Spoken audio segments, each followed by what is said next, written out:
ಯಾರಾಗಬಹುದು ಮುಂದಿನ ಪ್ರಧಾನಮಂತ್ರಿ? ಅದು 50-50 ಇದೆ. ನರೇಂದ್ರ ಮೋದಿ ಅವರ ಆಡಳಿತ ಹೇಗಿದೆ ಸರ್? ಅವರ ಆಡಳಿತ ಮುಂಚೆ ಇದ್ದಂತ ಪಕ್ಷಗಳ ಕಂಪೇರ್ ಮಾಡಿದ್ರೆ ಪಾಸಿಟಿವ್ ಇದೆ. ಬರೀ ಒಬ್ಬರ ಮಾತಲ್ಲ, ಅದು ಇಡೀ ಕಂಟ್ರಿ ಮಾತಾಡ್ತಿದೆ, ಮತ್ತೆ ಔಟ್ ಆಫ್ ಕಂಟ್ರೀಸ್ ಅಲ್ಲೂ ಹೇಳ್ತಿದೆ. ವಿದ್ಯಾವಂತರಾದಂತಹ ರಾಹುಲ್ ಗಾಂಧಿ ಅವರು ಇದ್ದಾರೆ, ಅವಕಾಶವನ್ನು ಕೊಡಬಹುದು. ಪ್ರೈಮ್ ಮಿನಿಸ್ಟರ್ ಕ್ಯಾಂಡಿಡೇಟ್ ತುಂಬಾ ಯೋಚನೆಗಳಿರಬೇಕು, ಮತ್ತೆ ನಿರ್ಧಾರಗಳು ಯಾವ ತರ ತಗೊಳ್ತಾರೆ ಅನ್ನೋದು ಇಂಪಾರ್ಟೆಂಟ್ ಆಗುತ್ತೆ. ಯಾಕಂದ್ರೆ ಅತಿ ಕಮ್ಮಿ ವಯಸ್ಸಲ್ಲೇ ನಿರ್ಧಾರಗಳು, ಎಕ್ಸ್ಪೀರಿಯನ್ಸ್ ಕಮ್ಮಿ ಇರುತ್ತೆ. ಸಿದ್ದರಾಮಯ್ಯ ಅವರ ಆಡಳಿತ ಇದೆ ಹೇಗಿದೆ? ಆಶ್ವಾಸನೆಗಳು ಕೊಡೋದು ಅಥವಾ ಅದನ್ನ ನೆರವೇರಿಸೋದು ಯಾವ ತರ ಇರ್ಬೇಕಂದ್ರೆ ಜನಗಳ ಹಿತಕ್ಕಾಗಿರ್ಬೇಕು. ಇವಾಗ ಟ್ರಾನ್ಸ್ಪೋರ್ಟೇಷನ್ ನಾವು ಹೇಳಿದಾಗೆ ಕೆಲವರಿಗೆ ಅದು ಅತಿ ಮುಖ್ಯ.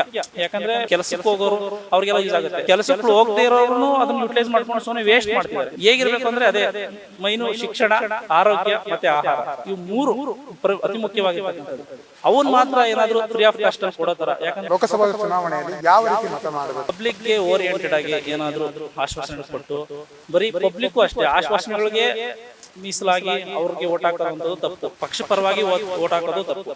ಹೇಳ್ಬೇಕಂದ್ರೆ ಯಾರು ಕರೆಕ್ಟ್ ಆಗಿ ಸೇವೆ ಮಾಡ್ತಾರೆ ಆ ಏರಿಯಾದಲ್ಲಿ MLA-ಗಳಾಗ್ಬೋದು, ಪ್ರಾಮಾಣಿಕತೆ ಅಥವಾ ರಾಜ್ಯದ ಬಗ್ಗೆ ಇರ್ತಕ್ಕಂಥ ಉದ್ದೇಶಗಳು ಅಥವಾ ಅವ್ರು ಮಾಡಿರ್ತಕ್ಕಂಥ ಜನಸೇವೆ ಎಲ್ಲ ಕನ್ಸಿಡರ್ ಮಾಡ್ಬೇಕಾಗುತ್ತೆ. ಸರ್, ಇನ್ನೇನು ಕೆಲವೇ ತಿಂಗಳುಗಳಲ್ಲಿ ಲೋಕಸಭಾ ಚುನಾವಣೆ ಬರ್ತಾ ಇದೆ. ಅಂದ್ರೆ ಪ್ರಧಾನಮಂತ್ರಿ ಆಯ್ಕೆ ಚುನಾವಣೆ. ಯಾರಾಗ್ಬೋದು ಮುಂದಿನ ಪ್ರಧಾನಮಂತ್ರಿ? ಮುಂದಿನ ಪ್ರಧಾನಮಂತ್ರಿ ಅದು 50-50 ಇದೆ. ಯಾಕಂದ್ರೆ ಈ ಲೋಕಲ್ ಪಾರ್ಟೀಸು ಮತ್ತು ಸ್ಥಳೀಯ ಏನೇನು ಪಕ್ಷಗಳಿದ್ದಾವೆ ಅವೆಲ್ಲ ಒಕ್ಕೂಡಿದ್ರೆ ಒಂದು 50% ಚಾನ್ಸ್ ಇದೆ. ಮತ್ತು ಮೋದಿ ಮುಂಚೆಯಿಂದ ಇರೋದ್ರಿಂದ ಅವ್ರಿಗೂ 50% ಚಾನ್ಸಸ್ ಇದೆ. ಈಗಿರೋ ಆಲ್ರೆಡಿ ಪವರ್ ಇರೋದ್ರಿಂದ ಅವರು ಮೆಜಾರಿಟಿ ಆಗೋ ಚಾನ್ಸಸ್ಸು ಇದೆ. ಯಾಕಂದರೆ ಅವ್ರು ಇರೋ ಪವರ್ಸ್ನ ಯುಟಿಲೈಸ್ ಮಾಡಿಕೊಂಡು ಏನೇನು ಬೆನಿಫಿಟ್ಸು ಮತ್ತು ಜನಕ್ಕೆ ಏನೇನು ಆಶ್ವಾಸನೆಗಳು ಅದನ್ನು ಕೊಡೋ ನಿಟ್ಟಿನಲ್ಲಿ ಅವರು ಸ್ವಲ್ಪ ಮೆಜಾರಿಟಿ ತೊಗೊಳ್ಳೋ ಚಾನ್ಸಸ್ಸು ಇದೆ.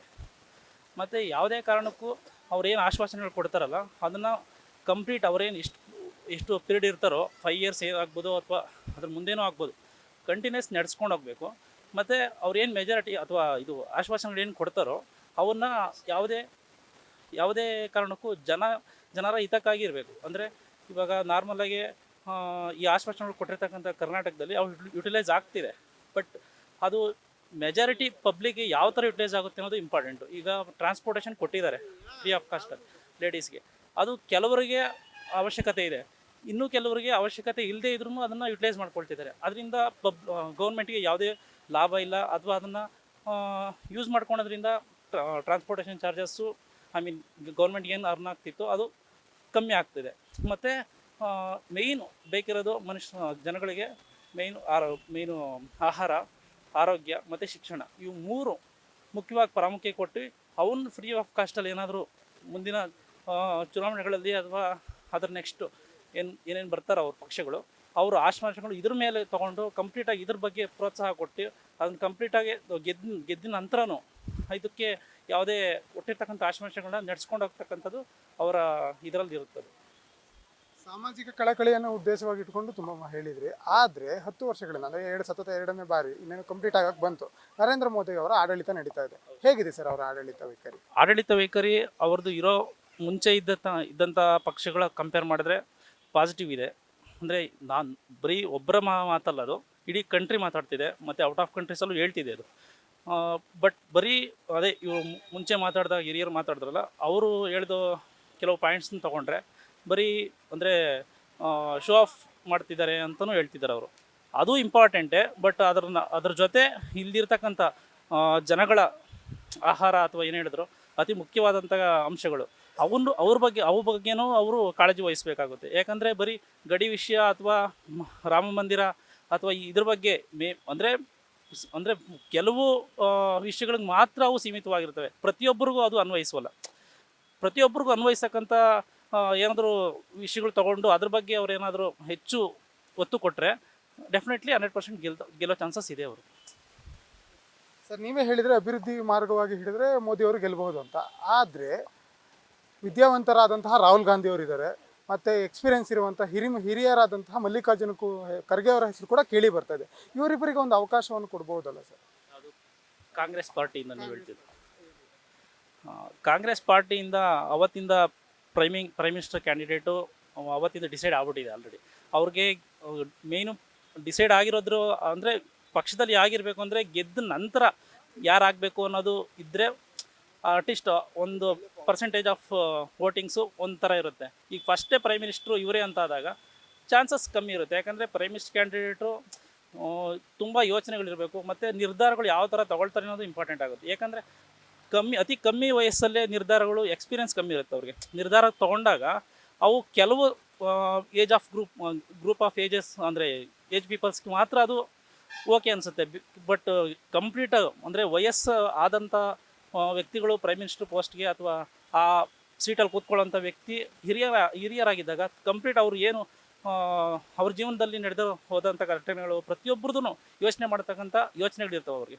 ಇವಾಗ ನಾರ್ಮಲಾಗಿ ಬೇರೆ ಇವಾಗ ಉಕ್ರೇನು ಇದರಲ್ಲಿ ಇರ್ತಕ್ಕಂಥ ಪ್ರೈಮ್ ಮಿನಿಸ್ಟರ್ಸ್ ಕಂಪೇರ್ ಮಾಡಿ ಬೇಕಾದ್ರೆ ಅವರೆಲ್ಲ ಯಂಗ್ಸ್ಟರ್ಸು. ಅವೇನಾಗುತ್ತೆ, ಯಂಗ್ಸ್ಟರ್ಸ್ಗೆ ತುಂಬ ಯೋಚನೆಗಳಿರಲ್ಲ, ಅಂದರೆ ಎಕ್ಸ್ಪೀರಿಯೆನ್ಸ್ ಕಮ್ಮಿ ಇರುತ್ತೆ. ಸಡನ್ ಡಿಸಿಷನ್ಸ್ ತೊಗೊಂಡ್ರು ಅವರು ಏನಾಗುತ್ತೆ ಅಂದರೆ ಅವ್ರದ್ದು ಉದ್ದೇಶ ಹೇಗಿರುತ್ತೆ ಅಂದರೆ ಬಿಸಿ ರಕ್ತ, ನಾವು ಗೆಲ್ಲೇಬೇಕು, ನಮ್ಮ ದೇಶ ಗೆಲ್ಲೇಬೇಕು, ನಮ್ಮ ಇಲ್ಲಿರೋ ಜನಗಳು ಏನಾಗ್ತಿದ್ದಾರೆ ಅನ್ನೋದ್ರ ಬಗ್ಗೆ ಗಮನ ಇರಲ್ಲ ಅವ್ರಿಗೆ. ಅವರು ಎಷ್ಟೇ ಸಾವಾದರೂ ಪರವಾಗಿಲ್ಲ, ನಾವು ಗೆಲ್ಲಬೇಕಷ್ಟೇ ಅನ್ನೋದು ಇಂಪಾರ್ಟೆಂಟ್ ಆಗುತ್ತಾಗ. ಉಕ್ರೇನ್ ಆಗ್ಬೋದು, ಇಲ್ಲಿ ಇದರ ಬೇರೆ ಕಂಟ್ರೀಸಲ್ಲಿ ಯುದ್ಧಗಳಾಗ್ತಿದೆಯಲ್ಲ ಈಗ, ಬಟ್ ಅದು ಮುಖ್ಯ ಆಗಲ್ಲ. ಆಗ ಇಲ್ಲಿರ್ತಕ್ಕಂಥ ಜನಗಳು ಫಸ್ಟು ಸೇಫ್ ಆಗಬೇಕು, ಅದ್ರ ನಂತರ ನಾವು ಗೆಲುವು ಸಾಧಿಸ್ಬೇಕು ಅನ್ನೋದು ಇಂಪಾರ್ಟೆಂಟ್ ಆಗಬೇಕು. ಫಸ್ಟೇ ನಾವು ಬರೀ ಗೆಲ್ಲಬೇಕು, ಇಲ್ಲಿ ಜನ ಸತ್ರು ಪರವಾಗಿಲ್ಲ ಅನ್ನೋದು ಅವಾಗ ತಪ್ಪಾಗುತ್ತೆ. ಹಾಗಾಗಿ ಹಿರಿಯರು ಪ್ರೈಮ್ ಮಿನಿಸ್ಟರ್ ಪೋಸ್ಟ್ಗೆ ಯಾವುದೇ ಪಕ್ಷ ಆಗಿರ್ಬೋದು, ಹಿರಿಯರು ಬಂದರೆ ಒಳ್ಳೆಯದು, ಉಳಿತು. ಯಾಕಂದರೆ ಯಂಗ್ಸ್ಟರ್ಸ್ಗೆ ಬರೀ ಇದಿರುತ್ತೆ, ಬಿಸಿ ರಕ್ತ ಗೆಲ್ಲಬೇಕು ಅನ್ನೋದು ಮಾತ್ರ ಇರುತ್ತೆ. ಇಲ್ಲಿರೋ ಜನಗಳ ಬಗ್ಗೆ ಅಥವಾ ಏನು ಕ್ಷಮ್ಯ ಅಭಿವೃದ್ಧಿ ಅಥವಾ ಹಿತ ಅವ್ರ ಬಗ್ಗೆ ಅಷ್ಟಿರಲ್ಲ. ಅವರು ಈ ಥರ ಇರುತ್ತೆ. ಇದು ರಾಷ್ಟ್ರೀಯ ವಿಚಾರವಾದರೆ ರಾಜ್ಯದಲ್ಲಿ ಸಿದ್ದರಾಮಯ್ಯ ಅವರ ಆಡಳಿತ ಇದೆ. ಇವರ ಆಡಳಿತ ವೈಖರಿ ಕಾರ್ಯಕ್ರಮಗಳೆಲ್ಲ ಹೇಗಿದೆ? ಅವರು ಕೊಟ್ಟಿರ್ತಕ್ಕಂಥ ಅಷ್ಟು ಅಂಶಗಳು ಈಡೇರಿಸ್ತಾ ಇದ್ದಾರೆ. ಈಗ ಇಷ್ಟರಲ್ಲೇ ಅದು 5ನೇ ಯೋಜನೆ ಏನೇನು ಹೇಳಿದ್ರು ಅವರು, ಅದನ್ನು ಯುವ ಇದ್ರದ್ದು ಅಂದರೆ ಯಾರ್ಯಾರಿಗೆ ಕೆಲಸಗಳಿಲ್ವೋ ಅದನ್ನು ಏನೋ ಸ್ಯಾಲ್ರಿ ಏನೋ ಆಗ್ತೀವಿ ಪರ್ ಮಂತ್ ಇಷ್ಟು ಫಿಕ್ಸ್ಡ್ ಅಮೌಂಟು ಅಂತ ಇರುತ್ತಲ್ಲ, ಅದನ್ನು ಕಳಿಸ್ತೀವಿ ಅಂತ ಹೇಳ್ತಿದ್ದಾರೆ. ಅಷ್ಟು ಅವ್ರೇನು ಕೊಟ್ಟಿದ್ರು ಆಶ್ವಾಸನೆಗಳು ಅಷ್ಟು ನಡೆಸ್ಕೊಳ್ತಿದ್ದಾರೆ ಈಗ, ಅದೇನು ತಪ್ಪಲ್ಲ. ಬಟ್ ಅವರು ನಾವು ಮುಂಚೆ ಹೇಳ್ದಾಗೇ ಆಶ್ವಾಸನೆಗಳು ಕೊಡೋದು ಅಥವಾ ಅದನ್ನು ನೆರವೇರಿಸೋದು ಯಾವ ಥರ ಇರಬೇಕಂದ್ರೆ ಜನಗಳ ಹಿತಕ್ಕಾಗಿರಬೇಕು. ಇವಾಗ ಟ್ರಾನ್ಸ್ಪೋರ್ಟೇಷನ್ ನಾವು ಹೇಳ್ದಾಗೆ ಕೆಲವರಿಗೆ ಅದು ಅತಿ ಮುಖ್ಯ. ಯಾಕಂದರೆ ಕೆಲಸಕ್ಕೆ ಹೋಗೋರು ಅವ್ರಿಗೆಲ್ಲ ಯೂಸ್ ಆಗುತ್ತೆ. ಕೆಲಸಕ್ಕೆ ಹೋಗದೇ ಇರೋರು ಅದನ್ನು ಯೂಟಿಲೈಸ್ ಮಾಡ್ಕೊಂಡು ಸುಮ್ಮನೆ ವೇಸ್ಟ್ ಮಾಡ್ತಿದ್ದಾರೆ.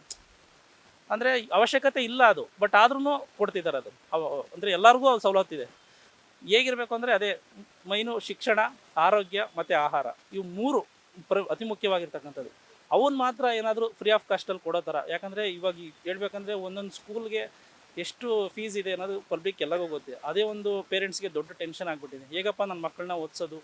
ಇದೇ ಥರ ಪ್ರತಿಯೊಬ್ಬರಿಗೂ ಅಷ್ಟೇ ಪೇರೆಂಟ್ಸ್ಗೆ. ಮತ್ತು ಆರೋಗ್ಯ ವಿಷಯಕ್ಕೆ ಬಂದರೆ ಒಂದು ಸಣ್ಣ ಕಾಯಿಲೆ ಬಂದರೆ ಸಾಕು, ಆಪ್ರೇಷನ್ನು ಅಥವಾ ಏನೇ ಆಗ್ಬೋದು, ಅದಕ್ಕೆ ದೊಡ್ಡ ಹಾಸ್ಪಿಟಲ್ಗೆ ಹೋಗಿ ಅಷ್ಟು ಖರ್ಚು ಮಾಡೋಕ್ಕೆ ಅವ್ರ ಹತ್ರ ಇರಲ್ಲ. ಬಟ್ ಗೌರ್ಮೆಂಟಿಂದನೇ ಈ ಸೌಲಭ್ಯಗಳು ದೊರೆತಾಗ ಯಾವುದೇ ತೊಂದರೆಗಳಿರಲ್ಲ ಮುಂದೆ. ಅಂದರೆ ಪಬ್ಲಿಕ್ ಯಾವ ಥರ ಬರುತ್ತೆ ಅಂದರೆ ಈ ಥರ ಫ್ರೀ ಆಫ್ ಕಾಸ್ಟು ಅತಿ ಮುಖ್ಯವಾಗಿರ್ತಕ್ಕಂಥ ಅಂಶಗಳು ಕೊಟ್ಟಾಗ, ಅಂದರೆ ಆರೋಗ್ಯ ಅಥವಾ ಶಿಕ್ಷಣ ಮತ್ತು ಇದು ಹೇಳ್ದಾಗೆ ಅಷ್ಟಕ್ಕೆ ಮಾತ್ರ ಸೀಮಿತವಾಗಿದ್ದರೆ ಈ ಆಶ್ವಾಸನೆಗಳು ಚೆನ್ನಾಗಿರುತ್ತೆ. ಬೇರೆ ಅನ್ಯೂಟಿಲೈಸ್ಡ್ ಬೇಕಿರಲ್ಲ ಅವೆಲ್ಲ.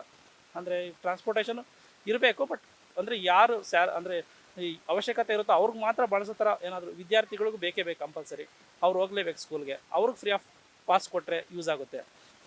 ಮತ್ತು ಕೆಲ್ಸಕ್ಕೆ ಹೋಗೋರು ಅವ್ರಿಗೆ ಏನಾದರೂ ID ಪ್ರೂಫ್ ತೊಗೊಂಡು ಆ ಥರ ಆಫೀಸ್ ಏನು ವರ್ಕ್ ಮಾಡ್ತಿದ್ದಾರೋ ಅವ್ರಿಗೆ ಸಮ್ ಡಿಸ್ಟೆನ್ಸಲ್ಲಿ ಮಾತ್ರ ಅವ್ರಿಗೇನು ಆಫೀಸ್ದು ಮನೆಗೆ ಎಷ್ಟಿರುತ್ತೋ ಅಷ್ಟು ಮಾತ್ರ ಕೊಟ್ಟರೆ ಅದು ಗೌರ್ಮೆಂಟ್ಗೂ ಯೂಟಿಲೈಸ್ ಆಗುತ್ತೆ, ಪಬ್ಲಿಕ್ಕು ಯೂಸ್ ಆಗುತ್ತೆ. ಅವಶ್ಯಕತೆ ಇಲ್ಲದೇವ್ರೂ ಯೂಸ್ ಮಾಡ್ತಾ ಇದ್ದಾಗ ಅವ್ರು ಮಾಡೋ ಕೆಲಸಗಳು ವ್ಯರ್ಥ. ಅಂದರೆ ಆ ಟೈಮಲ್ಲಿ ಮಾಡಬೇಕಾಗಿರೋ ಕೆಲಸಗಳು ಹಾಗೆ ಉಳಿತವೆ. ಸುಮ್ಮನೆ ವೇಸ್ಟ್ ಆಫ್ ಟೈಮು ಟ್ರಾವೆಲ್ ಮಾಡ್ತಾ ಇರ್ತಾರೆ ಎಲ್ಲ ಕಡೆ. ಸರ್, ಯಾವುದೇ ಯೋಜನೆ ಬರಲಿ ಅದರಲ್ಲಿ ಅನುಕೂಲತೆ ಎರಡೂ ಇರುತ್ತೆ ಅಂತ ನೀವು ಹೇಳಿದ್ರಿ. ಹಾಗೇನೆ ಸರ್, ಒಬ್ಬ ಯುವ ಮತದಾರರಾಗಿ ಮುಂದೆ ಲೋಕಸಭಾ ಚುನಾವಣೆಯಲ್ಲಿ ಯಾವ ರೀತಿ ಮತ ಮಾಡಬೇಕು, ಯಾವ ರೀತಿ ಯೋಚನೆ ಮಾಡಿ ಮತ ಮಾಡಬೇಕು ಅಂತ ಮತದಾರ ಬಂಧುಗಳಿಗೆ ಹೇಳ್ತೀರಾ, ಮತ್ತು ಹೊಸದಾಗಿ ಮತ ಮಾಡ್ತಾ ಇರೋಂಥ ಯುವಕರಿಗೆ ಹೇಳ್ತೀರಾ ಸರ್? ಈಗ ಇಷ್ಟೊತ್ತು ಮಾತಾಡ್ದಾಗೆ ಪಬ್ಲಿಕ್ಗೆ ಓರಿಯೆಂಟೆಡ್ ಆಗಿ ಏನಾದರೂ ಆಶ್ವಾಸನೆಗಳು ಕೊಟ್ಟು, ಬರೀ ಪಬ್ಲಿಕ್ಕು ಅಷ್ಟೇ ಆಶ್ವಾಸನೆಗಳಿಗೆ ಮೀಸಲಾಗಿ ಅವ್ರಿಗೆ ಓಟ್ ಹಾಕೋದಂಥದ್ದು ತಪ್ಪು. ಪಕ್ಷಪರವಾಗಿ ಓಟ್ ಹಾಕೋದು ತಪ್ಪು. ಹೇಳ್ಬೇಕಂದ್ರೆ ಯಾರು ಕರೆಕ್ಟಾಗಿ ಸೇವೆ ಮಾಡ್ತಾರೆ ಆ ಏರಿಯಾದಲ್ಲಿ MLAಗಳಾಗ್ಬೋದು ಅಥವಾ ಯಾವ ಸ್ಥಳೀಯ ಮುಖಂಡರುಗಳು ಇರ್ತಾರೆ, ಅವ್ರ ಪ್ರಾಮಾಣಿಕತೆ ಅಥವಾ ಅವ್ರ ದೇಶದ ಅಥವಾ ರಾಜ್ಯದ ಬಗ್ಗೆ ಇರ್ತಕ್ಕಂಥ ಉದ್ದೇಶಗಳು ಅಥವಾ ಅವ್ರು ಮುಂಚೆ ಮಾಡಿರ್ತಕ್ಕಂಥ ಜನಸೇವೆ, ಇವನ್ನೆಲ್ಲ ಕನ್ಸಿಡರ್ ಮಾಡಬೇಕಾಗುತ್ತೆ. ಅವಶ್ಯಕತೆ ಏನೇನು ಮಾಡಿರ್ತಾರೆ ಅಥವಾ ಅವರು ಪಬ್ಲಿಕ್ ಜೊತೆ ನಡ್ಕೊಂಡಿರ್ತಕ್ಕಂಥ ಸನ್ನಿವೇಶಗಳಲ್ಲಿ ಏನೇನು ಯಾವ ಥರ ನಡ್ಕೊಳ್ತಾರೆ, ಬಿಹೇವ್ ಮಾಡ್ತಾರೆ, ಮತ್ತು ಅವರು ಮುಂದೆ ಗೆದ್ರೂ ಜನಕ್ಕೆ ಸೇವೆ ಮಾಡ್ತಾರಾ ಅಥವಾ ಗೆಲ್ಲೋವರೆಗೂ ಮಾತ್ರ ಈ ಥರ ಮಾತಾಡಿ ಆಶ್ವಾಸನೆಗಳು ಕೊಟ್ಟು ನಂತರ ಹೇಗಿರ್ತಾರೆ ಅನ್ನೋದು ಮುಖ್ಯ ಆಗುತ್ತೆ. ಯಾಕಂದರೆ ಮುಂಚೆ ಎಲ್ಲ ಪಕ್ಷಗಳೂ ಆಶ್ವಾಸನೆ ಕೊಡ್ತಾರೆ, ಅದನ್ನು ಈಡೇರಿಸೋದು ತುಂಬ ಕಷ್ಟ ಇದೆ. ಮತ್ತು ಏನು ಸ್ಥಳೀಯ ಮುಖಂಡರುಗಳು ಇರ್ತಾರೆ ಅವರು ಗೆದ್ದ ನಂತರನೂ ಅದೇ ಕೆಲಸಗಳು ಮಾಡಬೇಕು. ಅಂದರೆ ಮುಂಚೆ ಎಲೆಕ್ಷನ್ಗೂ ಮುಂಚೆ ಯಾವ ಥರ ಆಶ್ವಾಸನೆಗಳು ಆಗ್ಬೋದು ಅಥವಾ ಕಾರ್ಯಕ್ರಮಗಳು ಏನು ಮಾಡ್ತಿರ್ತಾರೆ, ಗೆದ್ದ ನಂತರನೂ ಅದೇ ಥರನೇ ಅವ್ರು ಕೊಟ್ಟ ಮಾತುಗಳನ್ನು ಉಳಿಸ್ಕೊಳ್ಳೋಕ್ಕೆ ಪ್ರಯತ್ನ ಪಡಬೇಕು.